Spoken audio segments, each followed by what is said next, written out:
கர்த்தருக்கு ஸ்தோத்திரம். எனக்கு அன்பான சகோதர சகோதரிகளே, இயேசு கிறிஸ்துவின் இனிய நாமத்தில் அன்பின் காலை வணக்கத்தை தெரிவித்துக் கொள்கிறேன். இந்த நாளுக்கான தியான தலைப்பு சமாதானத்தை நாடு. ஆனபடியால் சமாதானத்துக்கு அடுத்தவைகளையும் அந்யோன்ய பக்தி விருத்தி உண்டாக்கத்தக்கவைகளையும் நாடக்கடவோம். ரோமர் 14:19. ஜார்ஜ் கிரேன் என்பவர் ஒரு பத்திரிகை நிருபராகவும் அதே சமயம் அவர் ஒரு ஊழியக்காரராகவும் காணப்பட்டார். ஒரு நாள் அவரது அலுவலகத்திற்கு ஒரு பெண்மணி மிகுந்த கோபத்தோடு வந்தாராம். அந்த ஜார்ஜ் கிரேன் என்ற நபரோடு உட்கார்ந்து பேசிக் கொண்டிருந்தாராம். நான் என் கணவனை விவாகரத்து செய்ய வேண்டும், அதே சமயம் விவாகரத்து செய்வதற்கு முன்பாக நன்றாக அவனை அடிக்க வேண்டும் என்று சொன்னாராம். இதை கேட்டுக்கொண்டிருந்த ஜார்ஜ் கிரேன் ஆண்டவர் ஊழியத்தையும் செய்து வருவதனால் அந்த பெண்மணியிடம் இவ்வாறு சொன்னாராம்: 2 மாதங்கள் நீ அந்த மனிதனோடு நடித்து கொண்டிரு, அவனிடம் அன்பாக பழகு, அன்பாக பேசு, அன்பாக எல்லா காரியங்களையும் செய். அதன் பிறகு 2 மாதங்களுக்கு பிறகு என்னிடம் வா, விவாகரத்திற்கு நாம் முயற்சி செய்யலாம் என்று சொன்னாராம். அதே போல அந்த பெண்மணி 2 மாதங்களாக அந்த கணவனை அடிக்க வேண்டும் என்ற பெண்மணி நடிக்க ஆரம்பித்தாளாம்.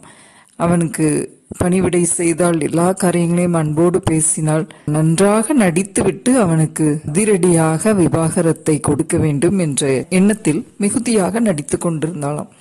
2 மாதங்கள் கழிந்தது. மீண்டுமாய் ஜார்ஜ் கிரேனுடைய அலுவலகத்திற்கு அந்த பெண்மணி வந்து சேர்ந்தாள்.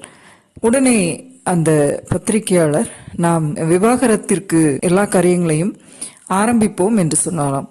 உடனே அந்த பெண்மணி, விவாகரத்தா? யார் கேட்டால்? அது எனக்கு வேண்டவே வேண்டாம், என் கணவனும் நானும் மிகுந்த அன்புள்ளவர்களாய் காணப்படுகிறோம் என்று சொன்னாலாம். ஆம், எனக்கு அன்பான சகோதர சகோதரிகளே, எந்த ஒரு காரியத்திலும் நாம் அவசரப்பட்டு செயல்படுகிறவர்களாய் காணப்படக்கூடாது.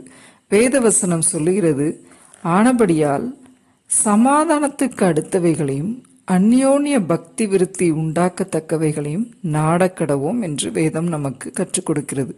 கிறிஸ்தவர்களாகிய நாம் வேதத்தை நாம் அனுதினமும் வாசிக்கும் போது அதில் கொடுக்கின்ற வார்த்தைகளை கொண்டு நாம் நமது வாழ்க்கையில் அதை கடைபிடித்து, அதை நாடி, அதை தேடி நாம் வாழ வேண்டும் என்று சொல்லுகிறது. ஆகவே நமது வாழ்க்கையிலும் சில காரியங்களுக்காக மிகுந்த சண்டைகளையும் முறுமுறுப்பையும் விரோதங்களையும் விவாகரத்து போன்ற பெரிய காரியங்களையும் நாம் எடுக்கும் முன்பாக சமாதானத்துக்கு அடுத்தவைகளை நாம் நாடுகிறவர்களாய் இருக்க வேண்டும்.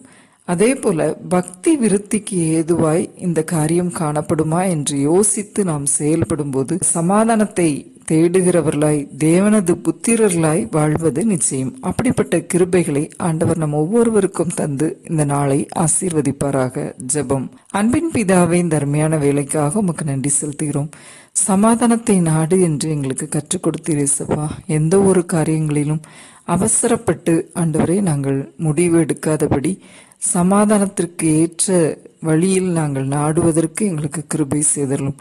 அப்படிப்பட்ட பாக்கியத்தை இந்த நாளில் கொடுத்து ஆசீர்வதித்தரலும். மீட்பர் இயேசு கிறிஸ்துவின் மூலமாய் வேண்டிக் கொள்கிறோம் பரமபிதாவே. ஆமென்.